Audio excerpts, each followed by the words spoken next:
Je dis souvent que la communication est un métier ingrat, mais tellement passionnant. Pour rendre hommage à ces hommes de l'ombre et ce secteur d'avenir, une Gabonaise a créé l'un des premiers magazines africains dédiés exclusivement à cet univers. Aujourd'hui, je suis avec Laetitia Mebale, Gabonaise, 36 ans, 10 ans d'expérience dans le conseil en communication, en ambassade, en agence étatique, en cabinet ministériel et directrice de publication de Comme d'Afrique Magazine. Laetitia, bonjour. Bonjour Émeric et merci de donner à Comme d'Afrique cette tribune auprès de vos auditeurs de l'émission Tech on Air.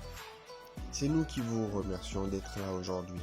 Je suis Émeric Dumer, votre présentateur du podcast qui met en valeur les créateurs de solutions et de contenus digitaux. Tech on Air épisode 11 commence maintenant.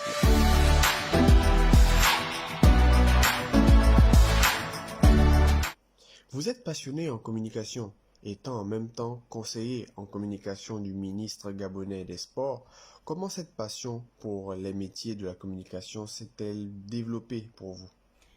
Alors, je dirais effectivement passionné, oui, c'est vrai, par la communication, par les métiers de la communication, mais aussi ce qu'il faut retenir, c'est d'abord que je suis diplômée et formée donc en communication, relations publiques et relations presse, avec une double compétence en relations internationales. Mais il est vrai que la communication, de façon générale, me passionne et les métiers qui vont avec. Oui, je suis également conseillère communication au sein d'un cabinet ministériel du gouvernement gabonais.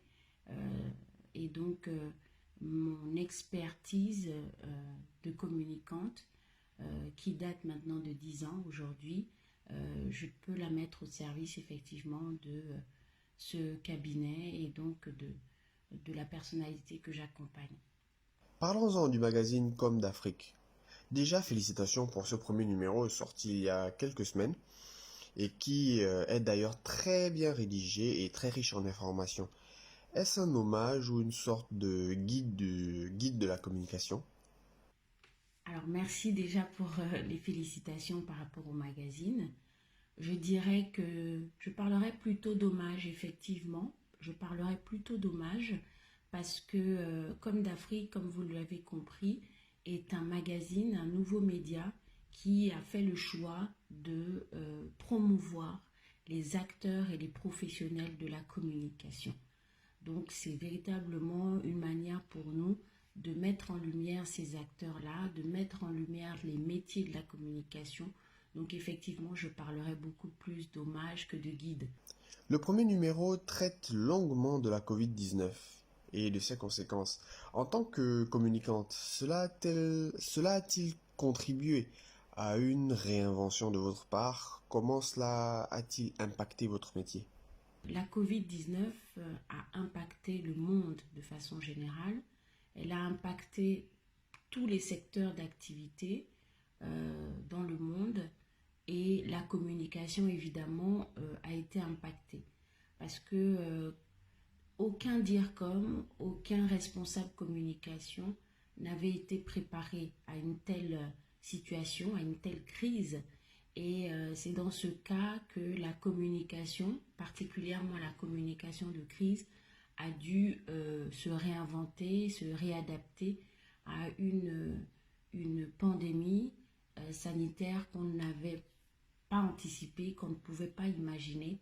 Mais je pense que si on fait un peu le tour de ce qui a été fait en matière de communication de crise dans les différents pays, on constatera bien qu'il y a quand même un canevas, parce qu'en communication de crise, vous avez quand même des canevas déjà plus ou moins établis. Après, bien évidemment, chaque pays, selon sa spécificité, selon l'évolution de la maladie, a bien sûr agencé cette stratégie de communication de crise. Donc oui, elle a impacté le métier de la communication, mais je crois et je pense quand même que de façon générale, les différentes stratégies de communication de crise des différents pays ont permis effectivement d'impacter au maximum les populations pour qu'elles puissent prendre conscience des messages qui ont été véhiculés, notamment les gestes barrières. Et nous constatons aujourd'hui que ce soit au Gabon ou ailleurs, les gestes barrières ont été bien assimilés par les populations et nous sommes conscients aujourd'hui que nous allons devoir vivre avec la Covid-19. Vous avez très vite compris l'importance du digital, que ce soit avec le magazine ou encore le fait que vous soyez vous-même très actif sur les réseaux sociaux. Pourtant, il y a encore des communicants qui se disent être mal à l'aise avec les réseaux sociaux. Selon vous, pourquoi certains communicants ont cette réticence d'être actifs sur ces plateformes? Alors, c'est une très bonne question. Je dirais effectivement que, vous savez, la communication, il y a un lien très, très étroit entre la communication et les nouvelles technologies de l'information et de la communication. Et donc, nous devons, en tant que communicants, sans cesse, sans arrêt, nous mettre à niveau. Nous devons nous mettre à niveau en matière effectivement de nouvelles technologies. Et les réseaux sociaux sont effectivement font partie de cette évolution-là, de ces technologies. Et en tant que communicant, je pense qu'il est indispensable pour nous de nous mettre toujours à niveau, de renforcer les capacités dans toute l'évolution même du métier. Je dirais effectivement que pour ma part, je reste sans arrêt en veille. Je suis sans arrêt en veille et ça me permet de toujours me mettre à niveau en ce qui concerne le digital. Je me suis adaptée, hein, j'ai pas non plus, je suis pas non plus une experte en digital, mais je m'adapte. Je fais beaucoup de veille, je lis beaucoup, je fais beaucoup de recherches et je m'intéresse effectivement à l'évolution qu'il y a dans ce métier et ça me permet de rester à niveau. Donc je pense effectivement que c'est une question simplement de prise de conscience et c'est un effort personnel qu'il faut faire pour pouvoir justement être à l'aise avec ces nouvelles technologies, notamment avec les réseaux sociaux. Quelles sont les qualités d'un bon communicant, selon vous? Alors les qualités d'un bon communicant. Ben, écoutez, un bon communicant, comme je viens de le dire, c'est d'abord être sans arrêt en veille. Un bon communicant doit être en veille pour pouvoir toujours être à la pointe de la nouvelle technologie, être toujours informé hein, de l'actualité, parce que vous savez que notre métier est très lié, bien évidemment, à ce qui se passe autour. Donc, un bon communicant doit être en veille en matière de nouvelles technologies, en veille en matière d'actualité, d'information. Un bon communicant, c'est quelqu'un qui a une bonne plume, en tout cas qui essaye d'avoir une bonne plume. L'orthographe, bien évidemment, ça c'est indéniable. Et surtout, un bon communicant est celui qui écoute beaucoup, qui prend le temps d'écouter non seulement le monde autour de lui, d'écouter les personnes autour de lui, son environnement. Et je rajouterais que un bon communicant doit être ouvert, doit être très ouvert, donc sociable hein, déjà, doit être ouvert et sociable parce que vous savez, euh, lorsqu'on est autour des gens, lorsqu'on observe les gens, on apprend beaucoup, on apprend énormément de l'humain, on apprend énormément de façon générale et donc je pense qu'un bon communicant doit avoir cette qualité-là, cette façon d'être et parce que ça nous enrichit et ça nous permet effectivement de comprendre beaucoup de choses, d'anticiper sur les actions, sur les réactions des êtres humains et de comprendre l'humain. C'est très important. Je terminerai en disant qu'un bon communicant, c'est quelqu'un également qui sait se mettre en réseau. Un communicant sans un réseau, je pense que ça n'existerait pas, ou du moins ce n'est pas possible. Nous devons avoir un réseau important, un réseau entretenu et toujours chercher à faire grandir ce réseau. C'est pour ça que Pour ceux et celles qui me connaissent un peu, j'essaye de participer énormément à beaucoup d'événements, aussi bien sur le plan national qu'international, parce que c'est ça qui fait notre force en tant que communicant, c'est cette ouverture vers d'autres personnes, vers d'autres mondes, et c'est ça qui nous donne cette force-là. Et c'est le travail que je fais également sur les réseaux sociaux. C'est pour ça que vous aviez l'impression que je suis très active, parce que les réseaux sociaux nous permettent effectivement de faire grandir ce réseautage. Et donc, voilà, je pense que c'est très important pour un communicant. Ah oui, oui, c'est clairement. Vous, vous avez fait le choix de créer un magazine en version digitale. Est-ce un choix stratégique, c'est-à-dire positionner le magazine comme un magazine digital, ou est-ce dû au fait que le magazine papier, en ce moment, dans le monde actuel, tout ce qui est magazine papier soit en déclin? Alors, je pense que vous avez compris que Comme d'Afrique, c'est d'abord et avant tout un magazine panafricain. Nous voulons, à travers ce média, faire la promotion des Africains du secteur, des Africains du secteur. Et donc, aujourd'hui, le canal, on va dire, qui nous permettait de pouvoir toucher donc cette cible, toucher donc toutes ces personnes qui sont du continent, c'est à travers le digital, parce que comme vous le savez, le digital a cette capacité-là de nous permettre de toucher un maximum de personnes, aussi bien sur le plan national que sur le plan international. Donc il était important pour nous d'abord, parce que c'est un nouveau média, c'est un jeune média, il nous fallait d'abord construire notre communauté, qui est donc africaine. Il nous fallait d'abord nous donner une certaine notoriété, et c'était par le digital que nous avons estimé que cela était possible. Ensuite, je ne vais pas trahir un secret, mais l'ambition, bien évidemment, Comme d'Afrique, c'est de pouvoir passer à ajouter un format print, donc un format papier. À moyen terme, nous espérons pouvoir le faire assez rapidement, parce que, après ça, c'est peut-être personnel, je ne suis pas du tout d'accord lorsque l'on dit que le magazine papier est en déclin. Est-ce que c'est une particularité propre à moi? Mais vous savez, il n'y a rien de tel que de pouvoir feuilleter. Hein. Je ne sais pas si vous avez la même sensation que moi. Je sais que je suis dans une émission très digitale, mais j'ai ce plaisir-là, moi, personnellement, à feuilleter un papier, vous voyez, à feuilleter un magazine, à feuilleter un document. La sensation du papier sous le doigt, pour moi, je pense que c'est important. Et je crois quand même que je ne suis pas la seule à avoir ce plaisir-là. Et donc, je pense que c'est important également de pouvoir se battre. En tout cas, on se battra pour atteindre cet objectif, qui est de passer également au format papier. L'idée pour nous, c'est de pouvoir distribuer le magazine dans des pays qui, aujourd'hui, quand on fait l'analyse des statistiques, rien qu'avec le premier numéro, on constate qu'il y a des pays bien identifiés qui sont particulièrement intéressés par le magazine. Et donc, l'idée pour nous, c'est de pouvoir toucher ces différents pays, à la fois sur le plan digital, mais également en version papier. Donc, on prévoit effectivement de faire ces deux versions-là.